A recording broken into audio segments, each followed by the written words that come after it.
Okay, thanks. Welcome all, and thank you all for joining. My name is Han, and I am the UNEP-WCMC China officer. We're very happy to welcome you to the first webinar of the Trade Hubs, Trade and Nature, Trade-offs and the Solutions series today. The purpose of this series is to identify and share case studies, present recent findings, and demonstrate the impact of our work. Webinars will be held monthly, each with a different topical focus.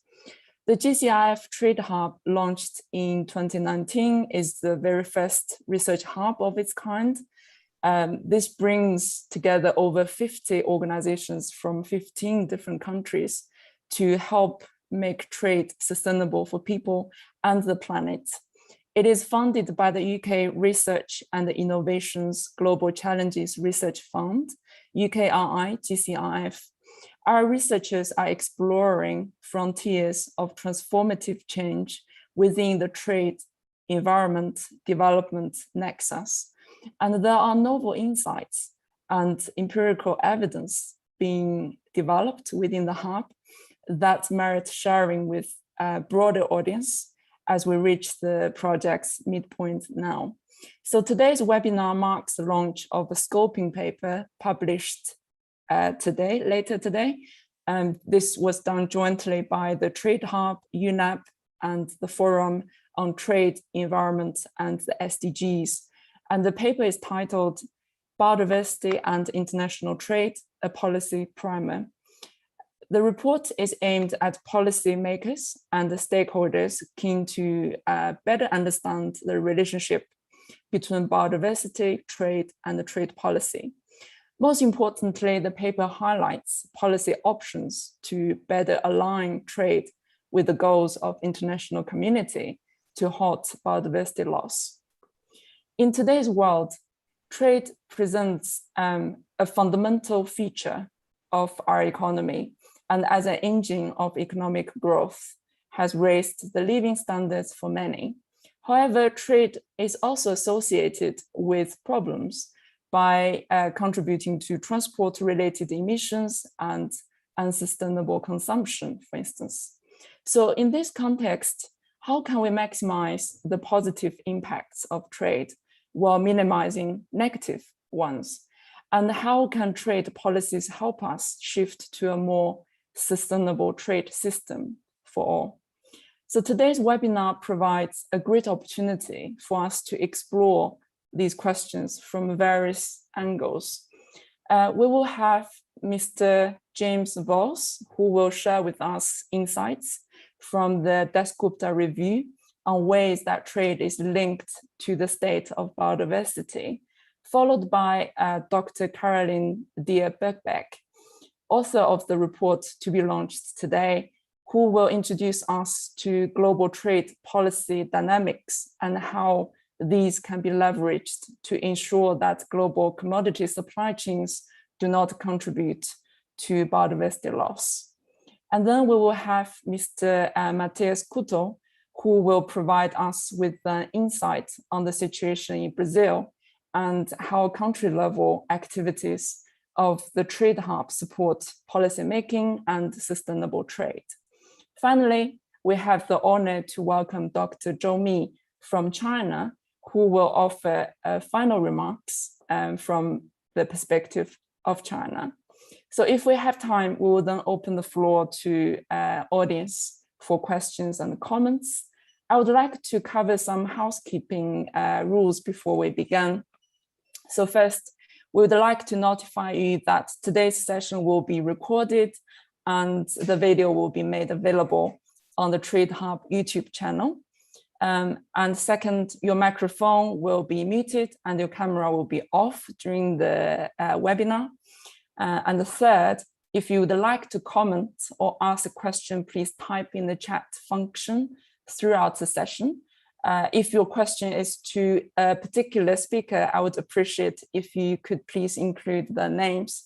I will then get back to to these questions in the Q&A session.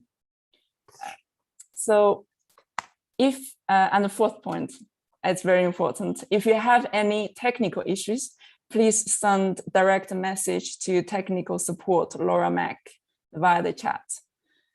So now I would like to introduce our first speaker, James Voss, who is a lead economist at UNEP-WCMC. So James has been involved in environmental economic policy making in the UK and internationally for 20 years.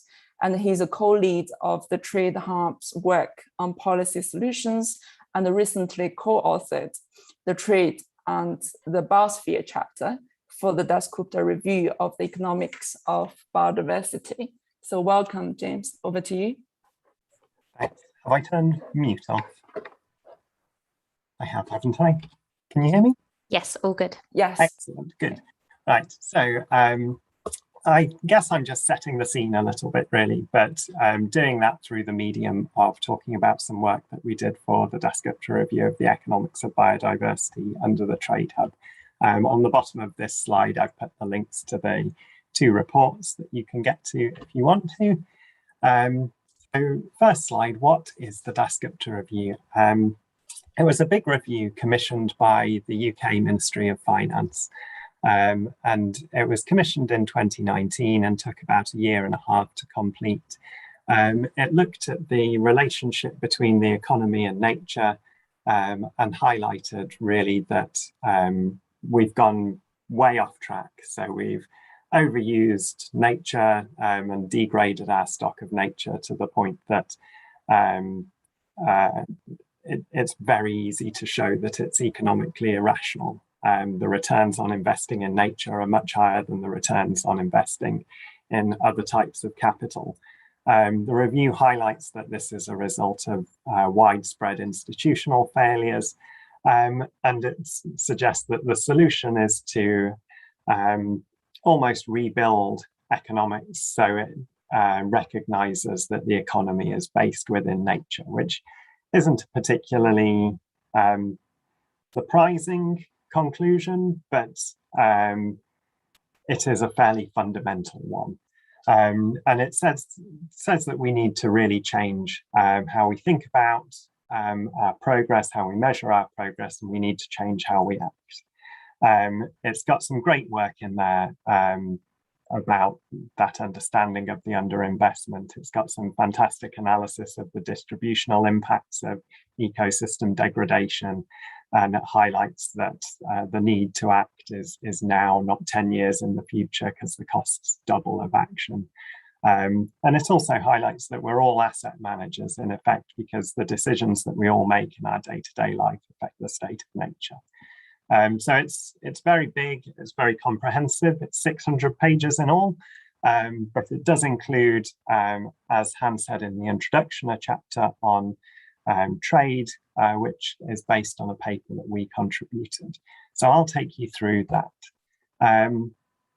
So the lens that I tried to examine trade and biodiversity through is this idea of the impact inequality, which is presented in the Dasgupta Review.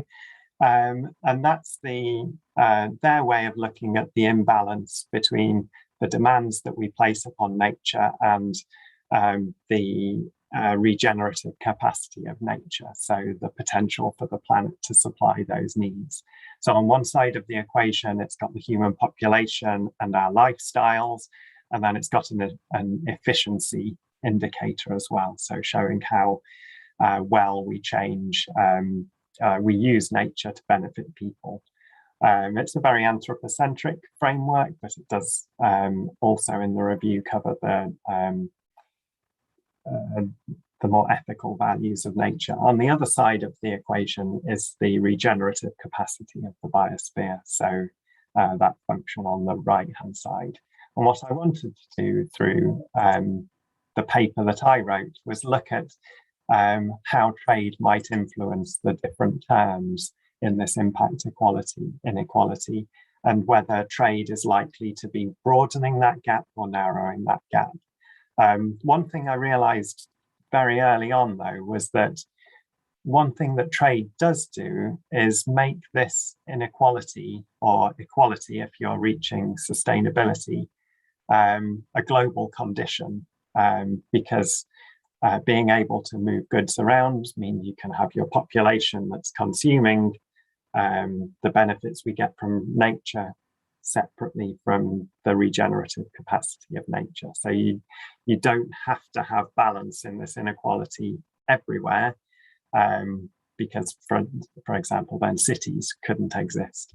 So being able to move goods around means this is only a global condition.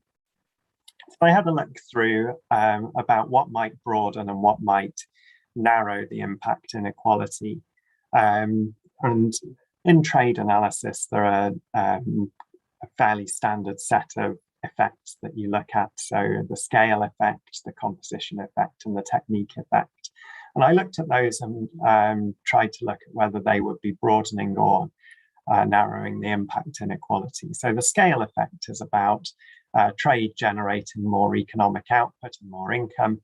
And that seemed like something that was likely to be broadening the impact inequality, because on one side it's increasing the demands upon nature, but also if we're not sustainably producing, it's likely to be diminishing the stock of nature that we have as well. I should point out that I was mainly thinking in the context of agricultural commodities when I was doing this work. So then we come to other effects where the impacts were potentially mixed. So the structure or the composition of economies can, I think that's where you get the shifting around of production. So moving to where you might be able to produce goods more effectively. So if you've got better weather conditions and those kind of things, or alternatively, if you've got trade chasing low costs, it might not necessarily, actually, no, I'll talk about that next. So I was going to talk about that in the context of techniques of production, because one of the papers I'll talk about later showed that sometimes you get efficiency gains from improvements in technique. So you get transfers of technologies or ways of making goods in a better way.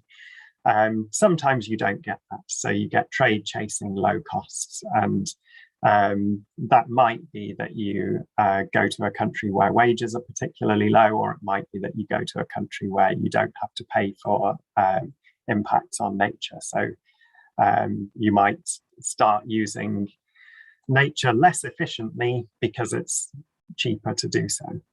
I also put on the broadening side of things the increasing risk of species invasions, because that can obviously pull apart the impact inequality. I'm realizing I should now start speeding up because we're running through our time quite quickly. But having looked at that kind of conceptually, I then tried to think about what had been happening in practice. And these are just a couple of nice pictures. There are lots of different papers which have similar conclusions to this. But it does look like trade has been moving impacts on biodiversity around the world. So particularly shifting impacts to the tropics from the consuming regions being Western Europe, North America. So that's a very strong pattern coming through. That's the left-hand side diagram here. And on the right-hand side is also showing that there's a shift from developed to developing countries. So high-income countries seeing that they are benefiting in terms of reduced biodiversity loss, but transferring that biodiversity loss abroad. Another interesting finding was around this technique effect. So is trade making us more efficient at using nature? And the top picture here is from the International Resource Panel report in 2019 that the reference was on the previous slide. But I was intrigued to see that in this one, the bits that I've circled relate to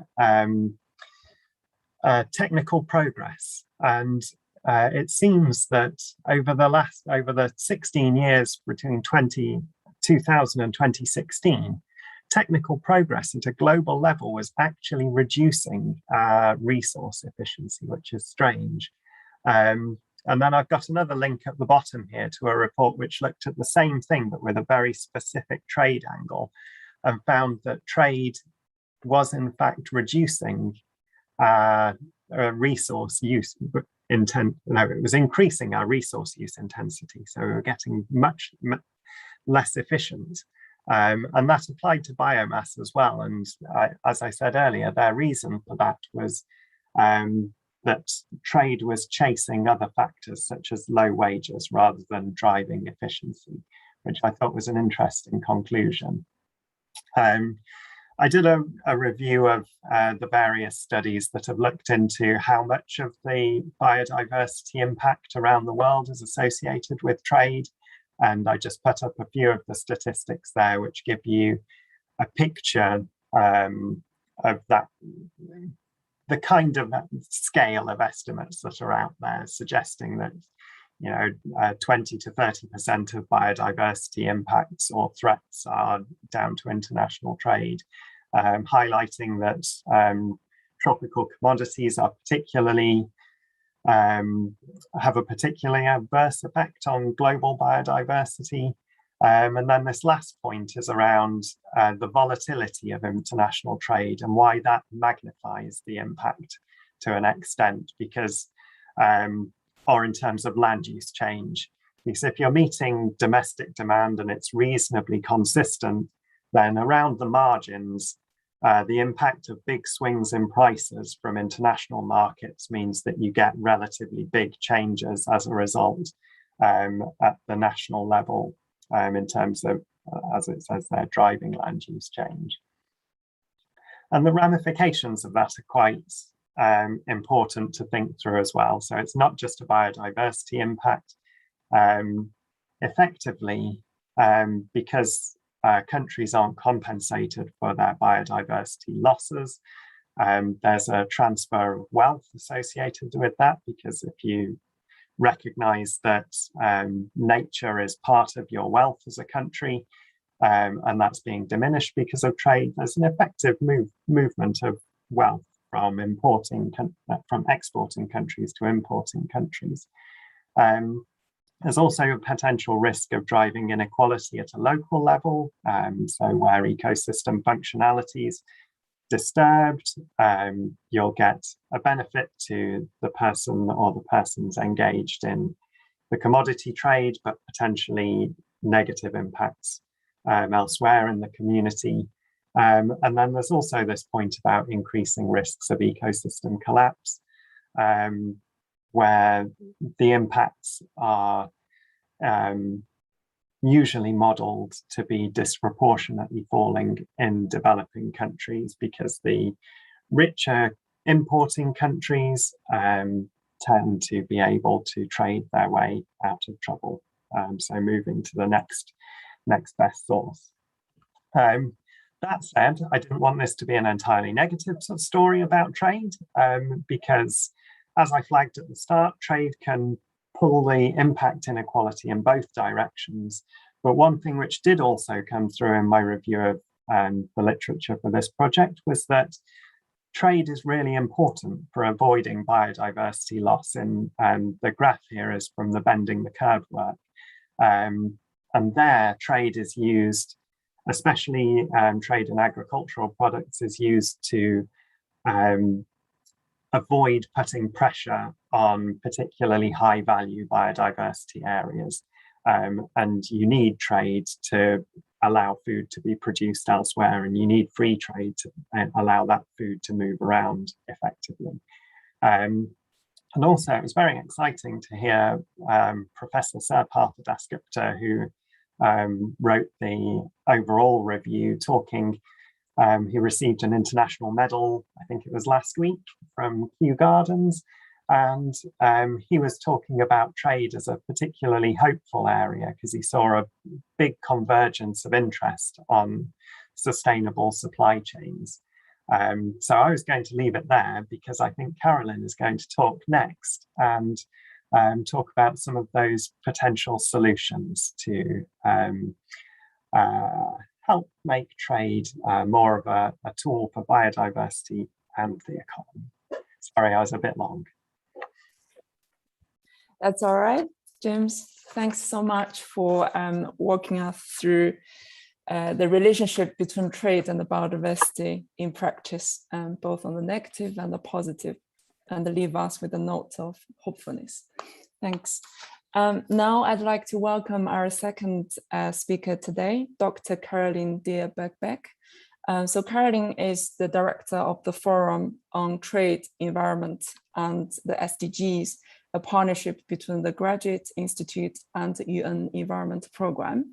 She's also a senior researcher at the Institute's Global Governance Center, an associate fellow of Chatham House, and the senior research associate at the University of Oxford's Global Economic Governance Programme. So Caroline today is going to share with us her work, particularly around this to be launched paper on biodiversity and international trade policy, a scoping of issues, opportunities, and challenges. Over to you, Caroline. Great, thank you so much, Han. Can you hear me okay and see the screen? Yes, very clear. Okay, and thank you, James, as always, for such an amazing overview of the links and the various issues at hand at the intersection of biodiversity and trade.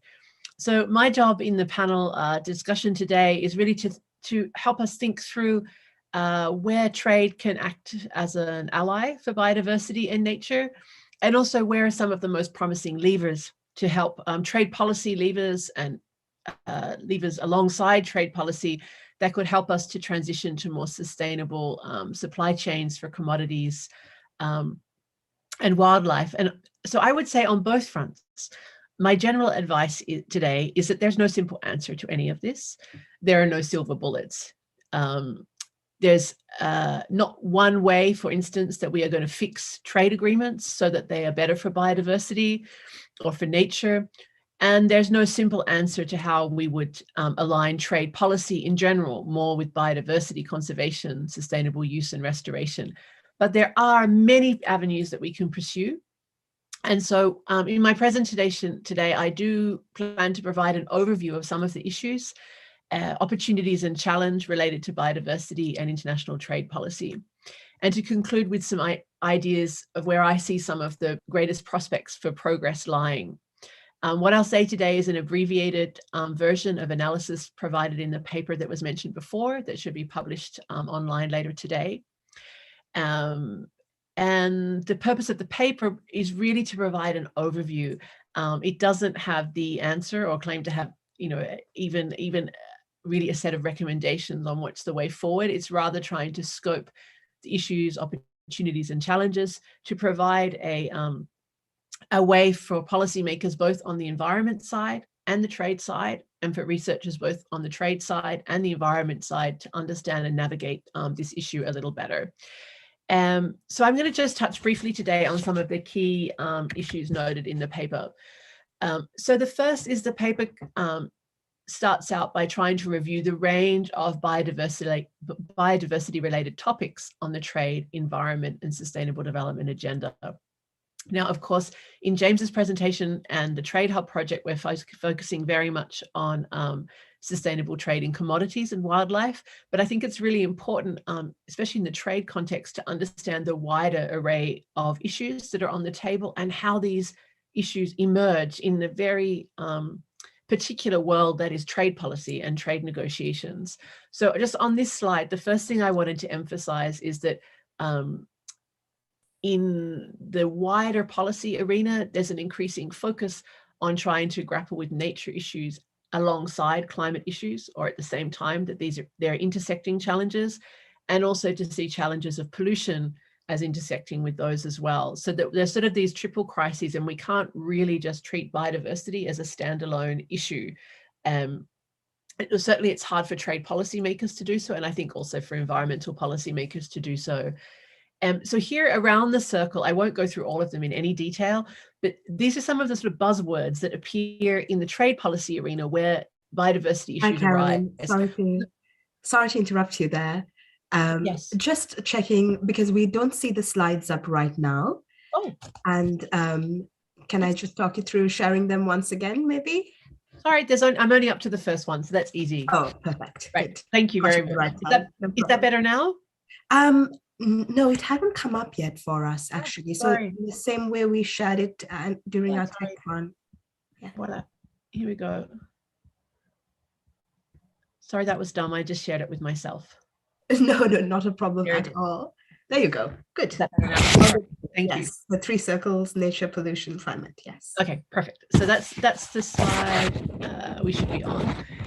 So the most obvious way in which biodiversity issues appear on the trade agenda is around fish subsidies negotiations, which are essentially about saving fish stocks and, in that context, marine biodiversity. But we have many other different ways in which it appears. So one, you find efforts, for example, to promote trade in environmental goods and services, including some goods and services that are biodiversity based. So many developing countries are very interested in biotrade, with the understanding that promoting economic opportunities in the conservation and sustainable use of nature, in the sustainable use of certain biodiversity-based products can support wider conservation efforts and therefore support biodiversity. You also have long-standing negotiations on topics of sustainability standards and labels. And here on the one hand, you have this effort to raise environmental standards.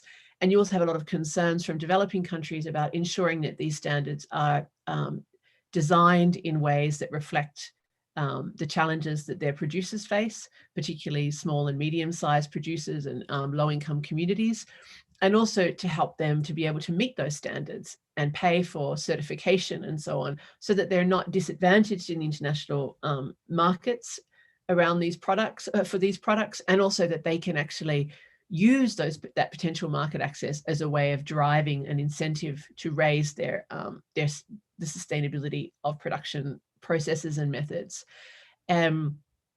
We have lots of discussions underway around the range of voluntary efforts that companies are taking to boost sustainability in supply chains through, for example, sustainability standards, but also other mechanisms that they're using to try and incentivize more sustainable production and to favor sustainably produced products.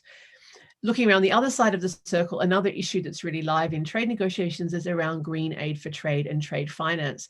And here the issue is really that in order to produce more sustainably, many countries and businesses need more access to resources, to technological, to finance, to capacity building around environmental legislation and its implementation, enforcement, and also just around converting production towards greater sustainability.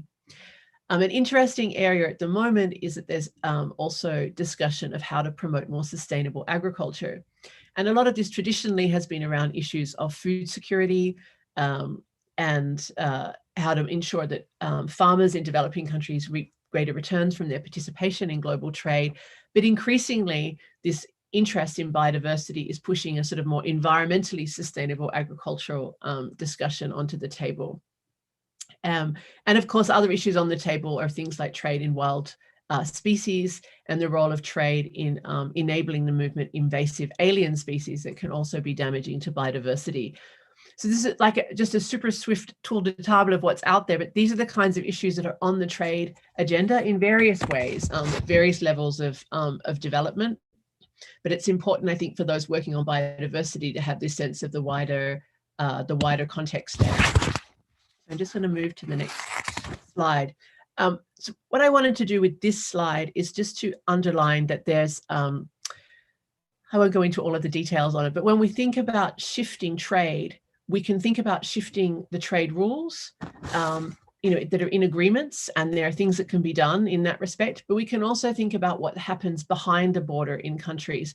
So there's a range of challenges, as I think I've alluded to already, around the cost of meeting environmental standards, of around shifting to those, of making sure you have adequate finance for transformation, and also doing things like addressing market access distortions that may actually be driving your producers to produce less sustainably, because that's the way to be competitive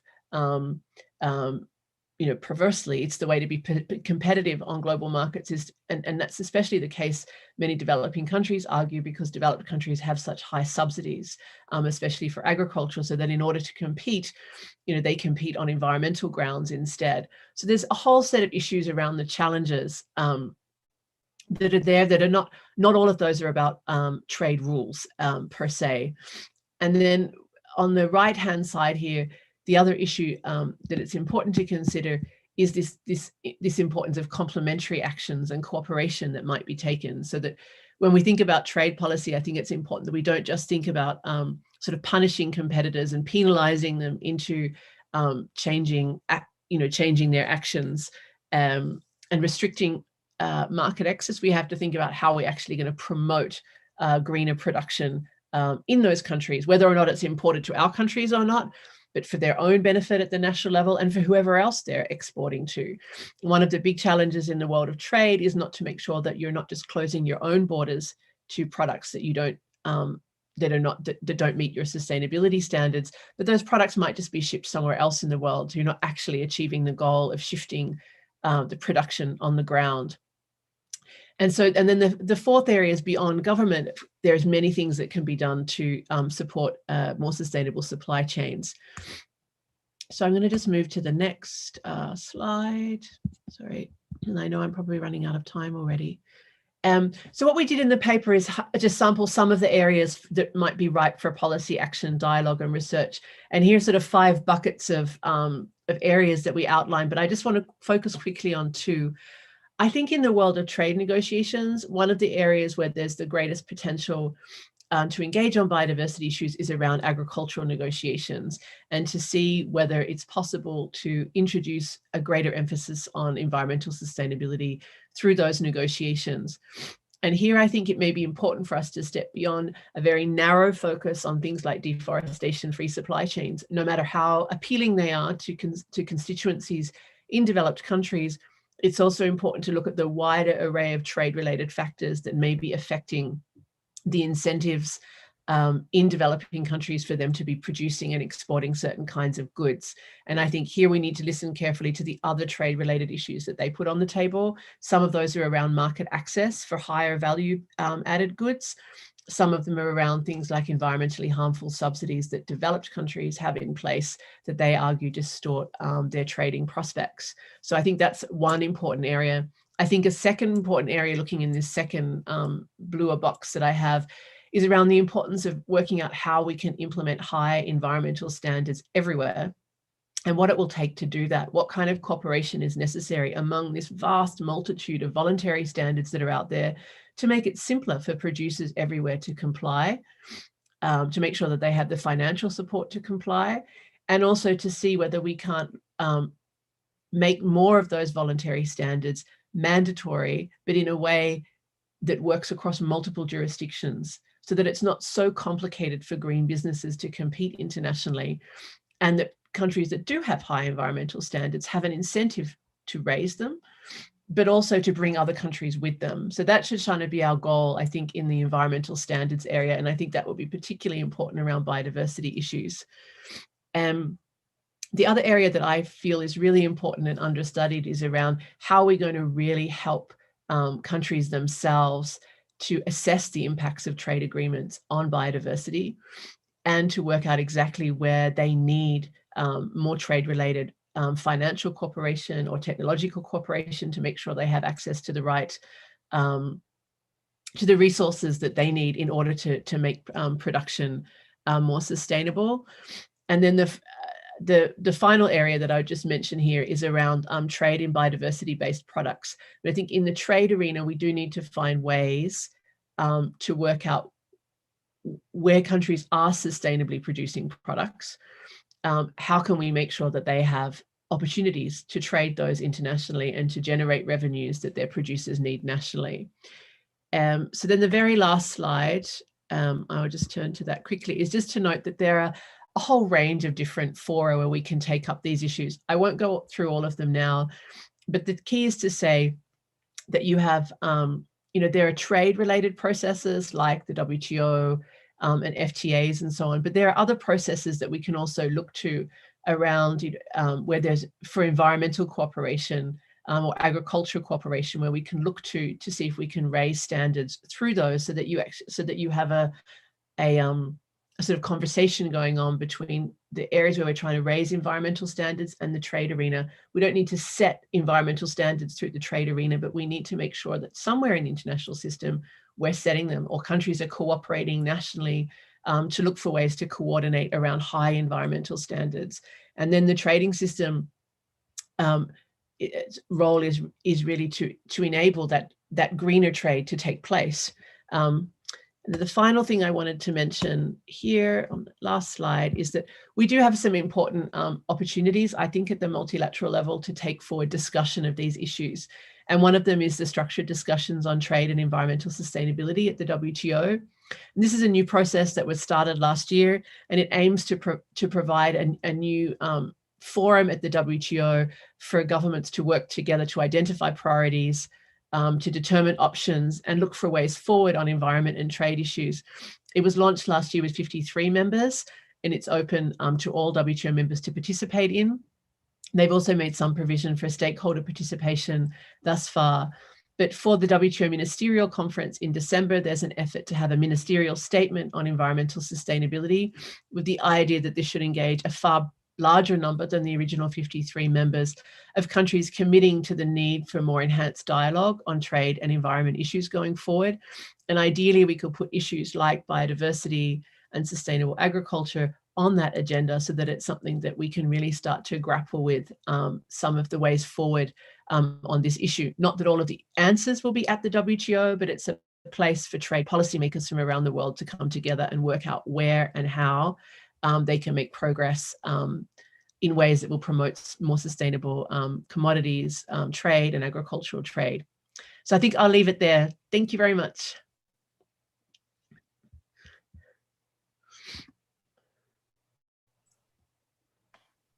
Thanks very much, Caroline, for sharing with us the really excellent presentation, and to get all of us thinking about how we can make the sustainability issue into the trade agenda at international and also cross borders at national levels.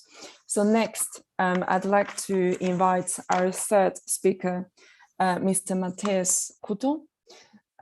So Matthias is the program officer at UNEP-WCMC Brazil, and Matthias currently works with UNEP-WCMC as a program officer in Brazil since 2017, supporting UNEP-WCMC and UNEP Brazil country office on biodiversity, sustainable development, and ecosystem restoration issues. So today, Matthias is going to share with us the country level activities from Brazil Hub under the Trade Hub, and bring in both the social and environmental aspects that Trade Hub is focusing on in Brazil. Over to you, Matthias. Thank you, Han, for the intro. Let me share my slides. Can you please let me know if you are seeing the slides? Yes, all good. Okay, thank you. Thank you, Han, for the introduction, and it's great to be talking after Caroline and James, a great overview of the issues on how we can make the trade system more sustainable. And my objective is to have a deep dive in the Brazilian context to understand how trade affects the territory, because the territory is where you see actually the changes and the social, the sustainable development indicators happening. So Brazil is an agricultural powerhouse by any way you look at it, and it is also an environmental powerhouse. Brazil has been competing with the US on as the largest soybean producer in the country, in the world, and also the largest exporter. On the lower right side, you see how the soybean productivity yields increased since the 1980s. And this happened due to a lot of investments, especially from the Brazilian Agricultural Research Institute, Embrapa, on making soybean productive in non-traditional territories like the Amazon and Cerrado. But this increase of production has also an environmental and social cost, because Brazil has a huge biodiversity, is considered a mega diverse country, and has one of the largest, actually the largest network of protected areas in the world. And so it is key to deal with how we can increase production and reduce deforestation and reduce the impacts on the ecosystems in Brazil.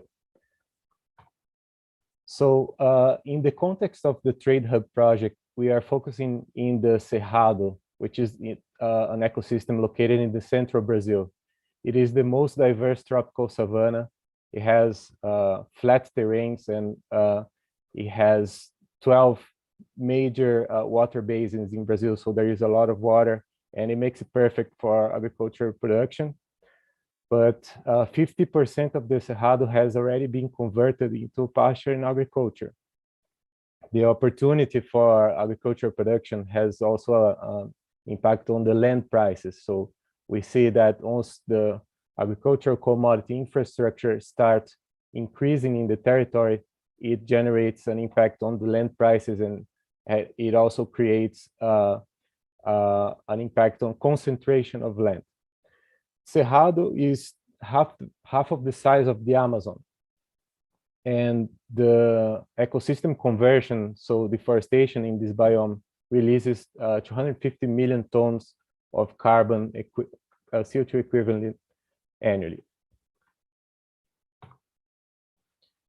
So in the Brazil Hub, we are having a look on how can trade policies strengthen sustainability and sustainable development in the production territory. We have 7 lines of research. The first research is done by University of São Paulo. We are developing system mapping on how the beef supply chain is impacted by globalization. So, and what are the lever points for increasing sustainability in the beef supply chain? What we are realizing in the Brazil Hub is that beef is likely the commodity that will most increase due to the trade agreements in Brazil, and we want to understand how we can increase sustainability in this supply chain.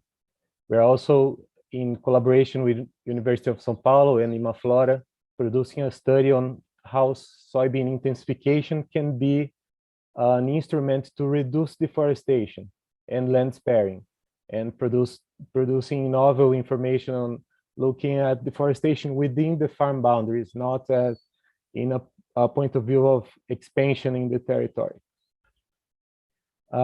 We have a third line of research, which is looking at the social impacts of agricultural commodities in Brazil, which I have a next slide to provide more information. And this is produced in partnership with SEBRAP, a research organization based in São Paulo. The International Institute of Sustainability is producing 3 research outputs. They've just produced initial results for the modeling on the post-2020 Global Biodiversity Framework. They will be producing a policy brief on the EU-Mercosur trade agreement, and the biodiversity outcomes of agricultural commodities production on international trade scenarios. And a 4th research line from the International Institute of Sustainability will analyze the costs and benefits of agricultural trade in Brazil. So having a deeper look in the social impacts in Brazil, on the right side, you see an image, a map of the Mato Piba region, which is the most dynamic agricultural frontier in Brazil.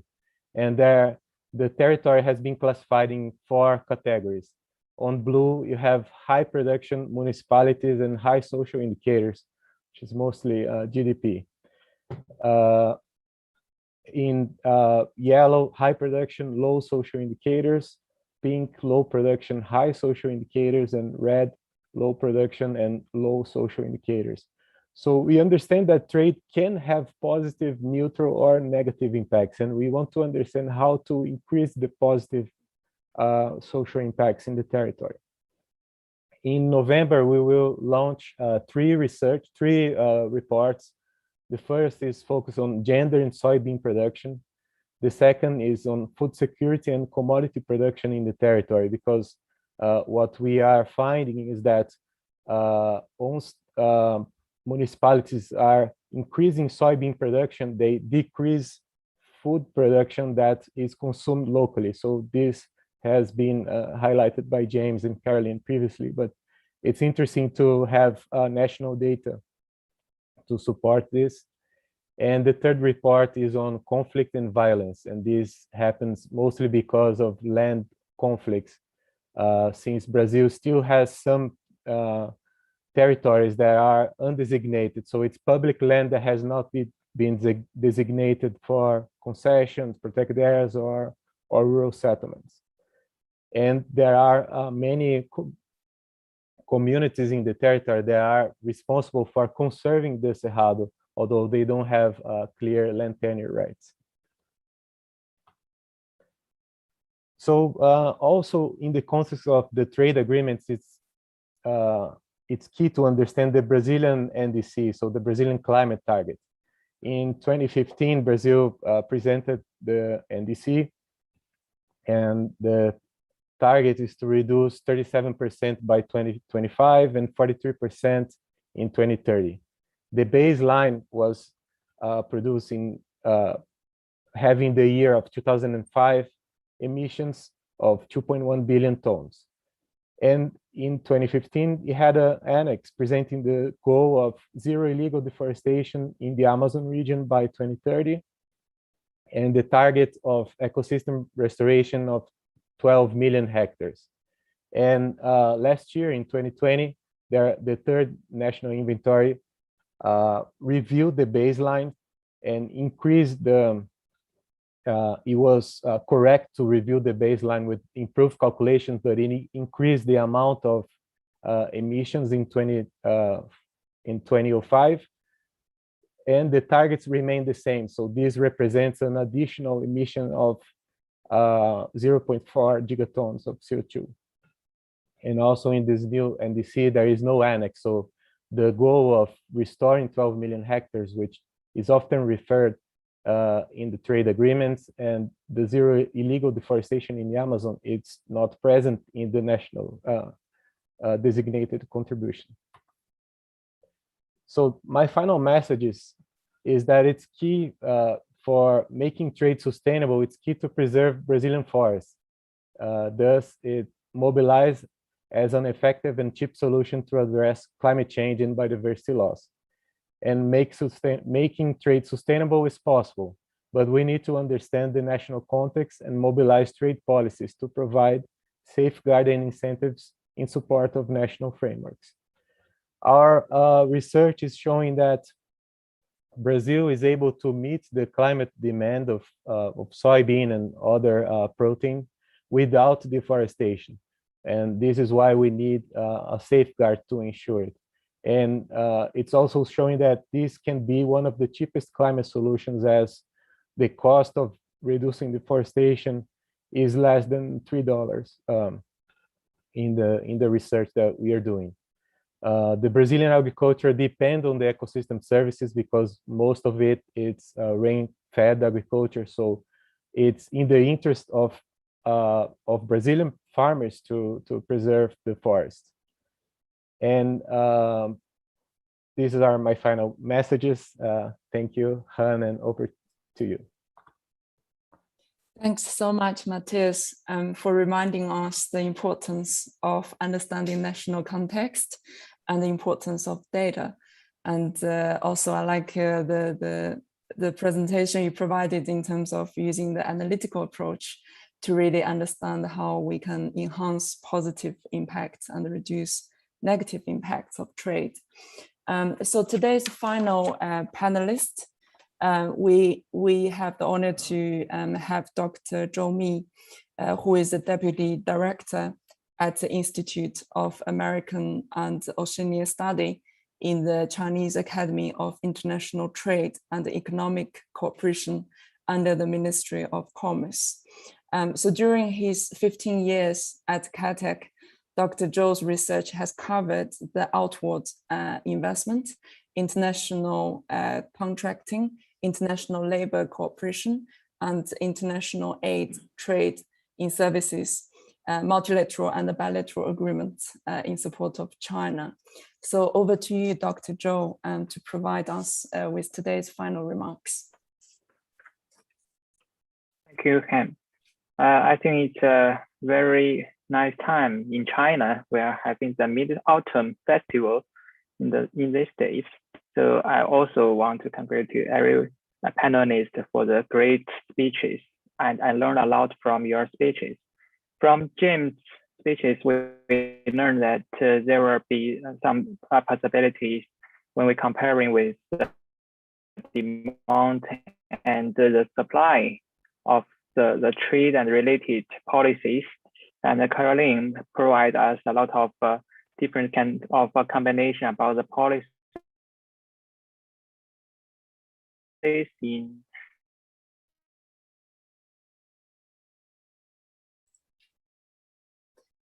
I think we are having some internet issue. Is unstable. Yes, please go ahead. Your voice was a bit breaking up. Can you hear me? Yes, still a bit broken up, but carry on. Let's see. So I think that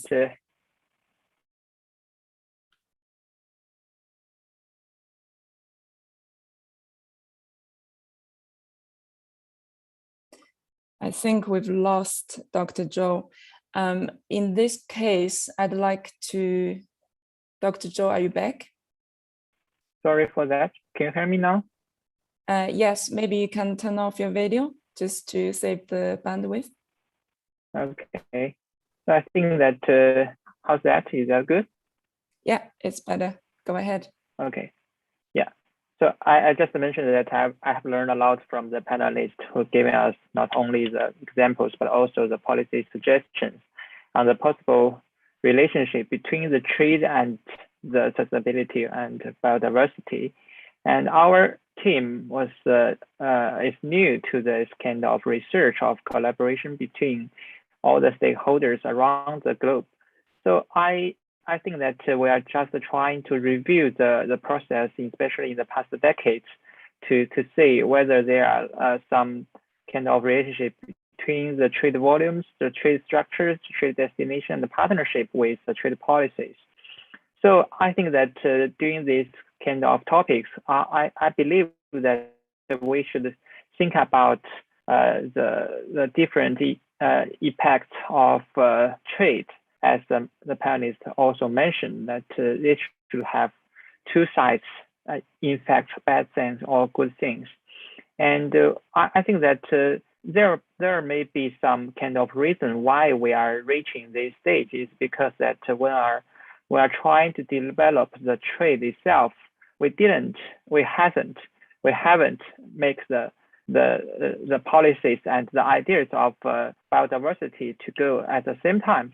So I think that maybe in the future we should try to improve the ideas of the people, not only from the government, but also from different stakeholders in the countries. China is the biggest import and export country in the world. I think that we definitely will be involved in this kind of matters. And I believe that every country has a different kind of emphasis in the different stages of the development. It means that when we are trying to do something, we should try to improve the coordination between us. And if we think about this issue in another way, especially in the year of 2020, when we are seeing that the trade decreased because of the COVID-19, I think whether we observe some good effects to do with the biodiversity, or if we just separate all the regions, all the countries, maybe we will see the even harmer in the future. So I think there were a lot of very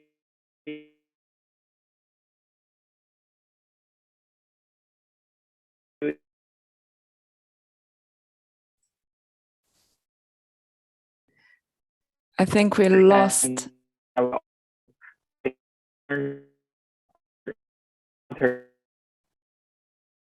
Dr. Joe, I think we've lost you. Thank you. Okay. I think today we've had this technical connection issue, given that we only have a few minutes left. Yes, I can hear you now. I suppose you've wrapped up your remarks. Yes. Okay, thanks very much, Dr. Joe. And apologies to the audience that we've had a connection issue, as always for virtual conferences.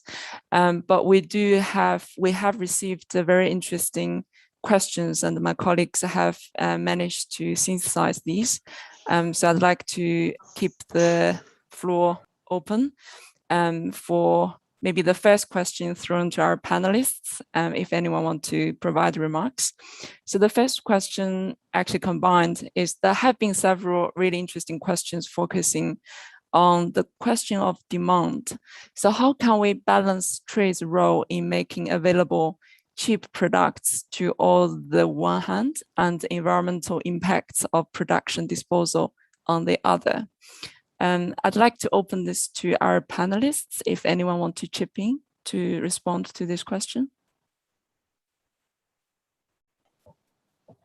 Yeah, I guess I can. I don't really have a solution, but I think it's really strongly identified as an enormous problem. So it's a big feature of the Dasgupta review of the economics of biodiversity. They highlight the lifestyle part of that as something that really needs to change. The one thing they do say in there, which is quite interesting, is about how our preferences work and how that change might not necessarily feel quite as bad, because humans like to keep up with their neighbours and do similar things to the people around them. So if our preferences are like that, if we see everyone else reducing their consumption, where it's spurious consumption, not necessarily related to needs, then we might want to do that as well. So it won't feel necessarily as bad, which is quite an interesting way of thinking about it. I'm not sure that trade has a particularly strong role in terms of reducing demand to sustainable levels, but having said that, it does in specific places. So CITES, for example, works by regulating trade in species where they're under a particular threat, and does limit the numbers of creatures or products that can be taken. So there might be a specific role, but I don't think the trade system is set up to constrain us within sustainable limits. What do you think, Carolyn? Well, I thank you, James. I mean, I think it's really tricky. I think the main thing, trade is a vehicle for it's a conveyor belt for unsustainable consumption and production. So in that sense, it has a role to play in reining in unsustainable consumption and production. But if I can just leap, there are a couple of questions that are sort of pushing me to sort of what are 2 or 3 big things that would make a difference. And I think here, the key thing when we talk about trade and environment is it always needs to start at home, with stronger environmental policies at home and enforcement at home, more engagement of environmental constituencies and green businesses at home in helping set their national trade policy agenda. So that means when the government is confronted with external pressures to green trade or green production, there's actually a constituency for that at the national level who can provide informed opinion about how to do this in ways that will also support local communities and local businesses. I mean, I'm sure Matthias can speak more to that, but I just want to, the key thing is for northern environmental groups, if it's northern groups who are concerned about this, to recognize there's constituencies at the national level who care about this stuff, to listen to them and to ask them what's the best way of helping you to transform production nationally and to get the support you need nationally to win over your national government on these kinds of issues. So that's a first area. A second one is just around standards. I mean, there's such a proliferation of well-meaning standards all over the world, and business struggle to get a grip on these.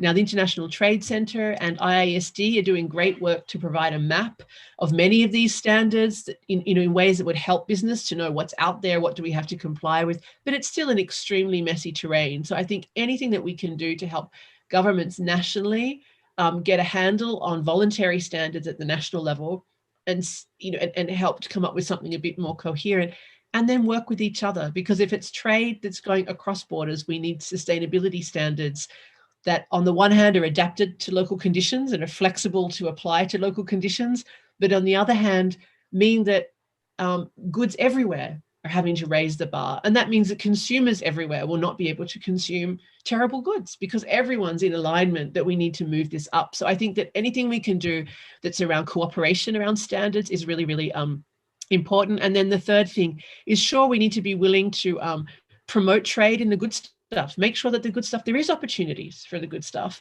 and also be willing to restrict where it's not, but to do that on the basis of international standards that make sense around the world, and also that's accompanied by really concerted efforts of capacity building, a technology transfer, at financing, so to support companies to actually make this transition. Otherwise, we're just punishing people who are struggling the most.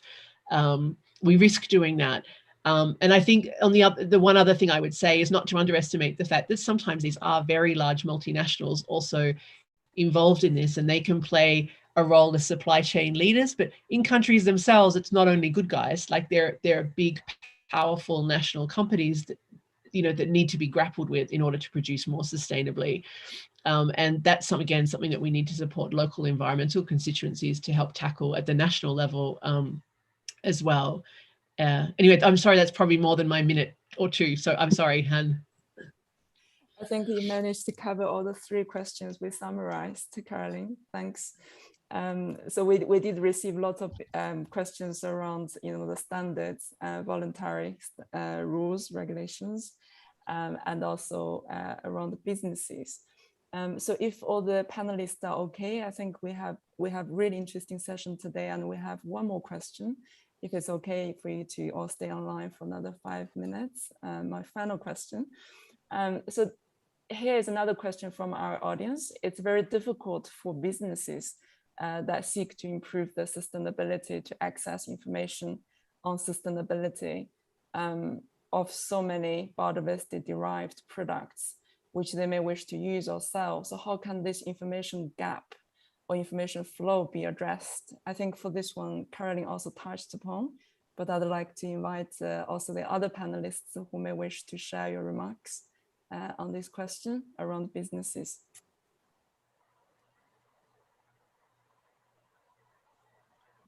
I was going to say Matthias must have something from Brazil here. Matthias, Yes, go ahead. I can start with that.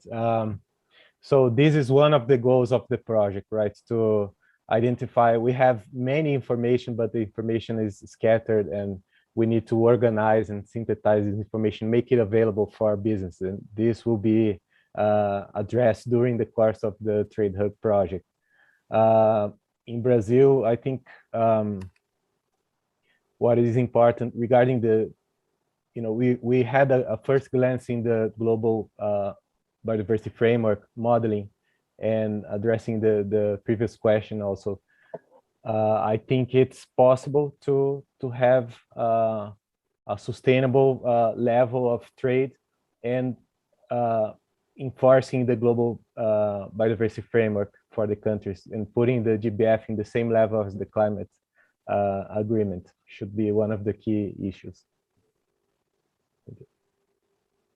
Thanks, Matthias. Dr. Joe, would you have anything to share with us on this question? Yes, can you hear me now? Yes, very clear. Okay. So as for the information, I think that the Chinese government is trying to address the sustainability and biodiversity issue, and we are trying to provide more information to the potential investors or the people who want to do the international trade. So we published the guidebook for the outward investment and cooperation, and I was involved in this work for continuous continuously, I think almost 10 years. Actually, each year we are trying to update some parts of that, try to address more information, not only from the biodiversity, but from different kinds of things. So we also are trying to publish some kind of guidelines as a ministry levels regulations, maybe not regulation, but just the guidelines for the enterprises to do business and try to follow. And at the same time, you know, the commercial office of China in different countries also trying to address or trying to follow the regulations and the new published rules in different countries to publish them on the website of the Ministry of Commerce. So I believe that this kind of things, efforts are not enough to address the gap, but we are trying to make the enterprises know better about the different kind of requirements at different countries. Thank you. Thanks very much. I think we've got all the panelists sharing the views around these questions. And with that, I'm going to wrap up today's session. Thank you to all of our speakers today again, to Caroline, James, me, and Matthias. Thanks so much. Our next webinar in this series is going to be around science-based decision-making on metrics and tools from the Trade Hub. It will be held on Tuesday, the 19th of October, from 2 to 3 in the afternoon UK time. Please do our own calculations when you're based in other time zones.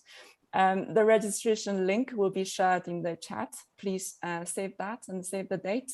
The recording of today's webinar will be available on the Trade Hub YouTube channel.